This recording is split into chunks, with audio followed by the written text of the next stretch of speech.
So yesterday we were talking about, or earlier today we were talking about how to change from exponential form to log form. And in some ways, exponential form is helpful, and in other ways, log form is helpful. So the first thing you notice on this first example, if we're using the definition of logs, is that we have both the base here, the 8, and the argument. Okay, so when you have both of those, which means that this guy that you're missing here is the exponent, the easiest thing to do is just rewrite it and do change of base. So you have both things that are on the left side. So just use change of base, which would be log of a half, and you can put in 0.5 divided by log of 8, which gives you an answer of negative 1/3. Okay, you should be able to change that negative 0.3 repeating to log of a half. Log of negative 1/3.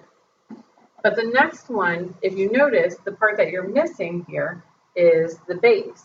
So in that sense, we're still going to rewrite it with the definition of logs, which means x to the 5/2 power equals 32. And then I can use my rules that we learned, I don't know, a couple weeks ago, to do a 2/5 power on both sides so that these cancel each other out, and you just have x equals positive 4.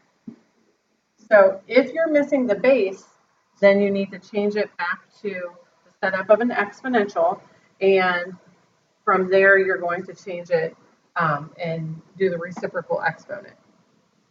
The last one, if you notice on the last one, you're missing the argument, which is the answer. And if that's what you're missing, then it's really easy to just put it back into exponential form. 81 to the 3/4 equals x.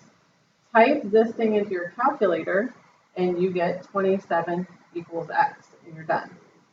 Okay, so the most work that you should have to do is this first one, which is like change of base, which is pretty easy.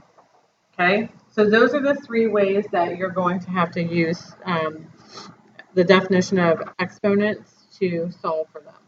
Okay, so the 3 of them are definitely different, so make sure you understand the difference between them. You want to use this technique. I know there's a question on there, and it says, when should I use this technique? You want to use this technique when the base or the argument, which is the answer, the A part, is not a number.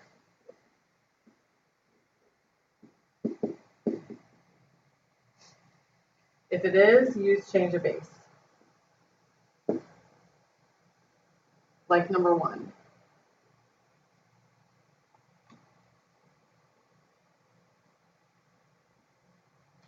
Okay?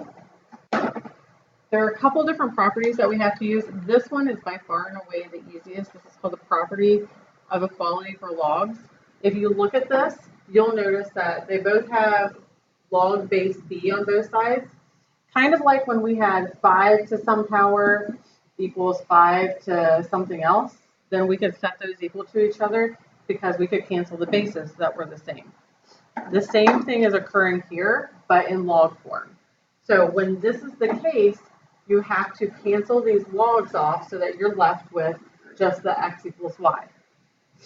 Okay, so this first one that you see, you have log base 5 equals and then log base 5 on the other side.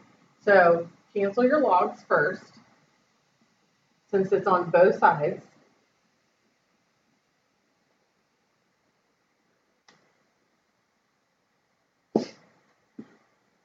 And that gives you 3x plus 5 equals 6x plus 11. Then subtract. I'm going to subtract my 6x from both sides. That gives me negative 3x plus 5 equals 11. And negative 3x equals 6. So x equals negative 2. The one thing you have to do is that you must check these answers, because like we saw in class, you can't take logs of negative numbers. So when you plug this back in, you have to make sure that you're not taking the log of a negative number. So if I plug this in here, I get 3 times negative 2 plus 5 on the left side, and log, I'm just going to have to plug it in. I'm kind of out of room. So I get negative 12 plus 11, which gives me negative 1 there. So this is log base 5 of negative 6 plus 5, which is negative 1. It doesn't matter if they're equivalent or not on, like, these two things being the same. What matters, I still can't take the log of a negative number, so this is no solution.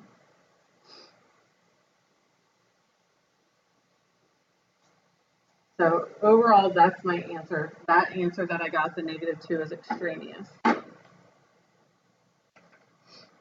Same idea. So on both of these, you have a log base 3. So you can cancel this. And you have x squared minus 15 equals 2x. We know when it comes to x squared problems, we need to bring everything to the side where the x squared is going to be positive, and then you can factor. So you get x minus 5, x plus 3.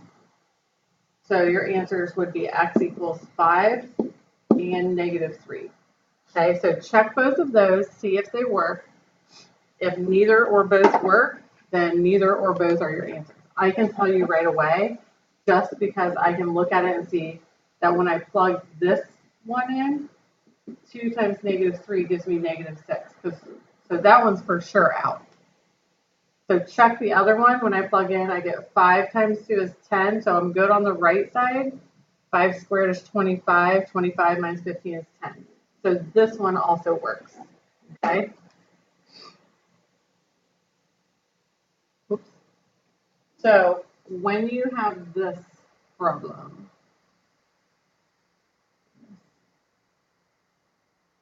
all right, so you want to make sure that when you have inequalities, that you do this to where your argument, yesterday, or in class today, I'm sorry, we would take something like this and we would write base to the exponent equals the argument if it's an inequality, or if it's an equality.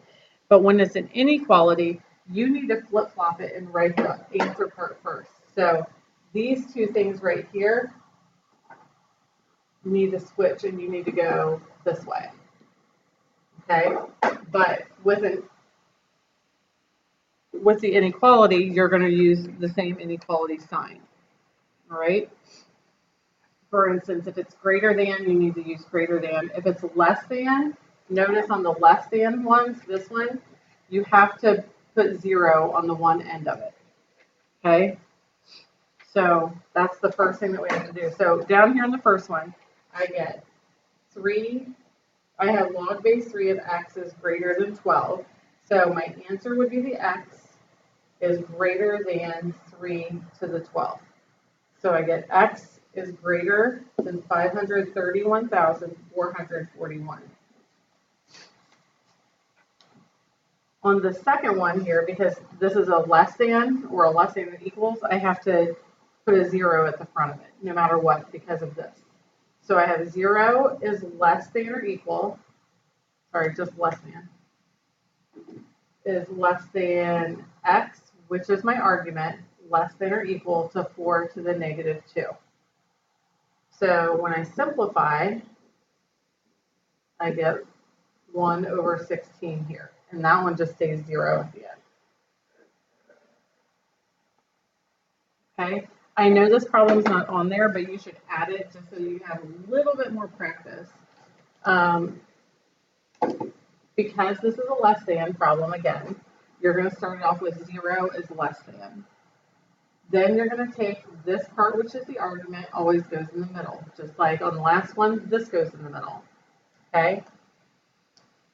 From there, you're going to use your less than, and you're going to do 9 to the 1.5 power.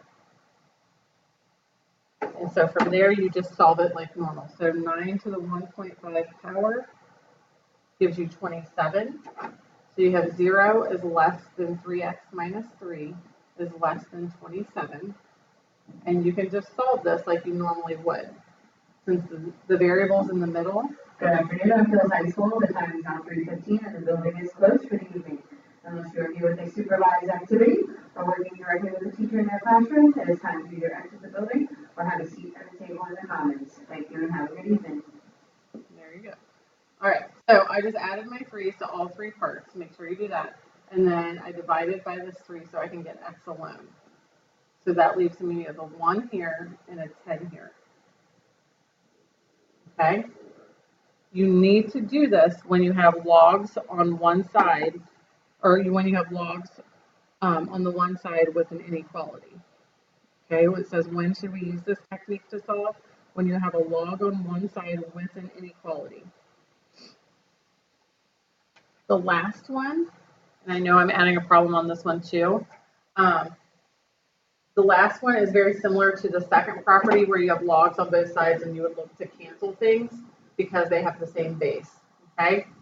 That being said, if they don't have the same base on each side, you got to do what the last set of problems was. Because these have logs on both sides, the last two only have log on one side. So here I'm going to cancel my logs. Take the base 9. The base 9 goes with the log. You have x squared minus 7 is greater than or equal to x plus 5. Okay? That gives you, when you move everything to the same side, x squared, you're going to minus your x. When I minus 5, I get 12. Minus 12, you get greater than or equal to 0. Factor that, and you get x minus 4 times the quantity x plus 3, greater than or equal to 0. When you set each one, take this and set it greater than or equal to 0, you get, let me show you.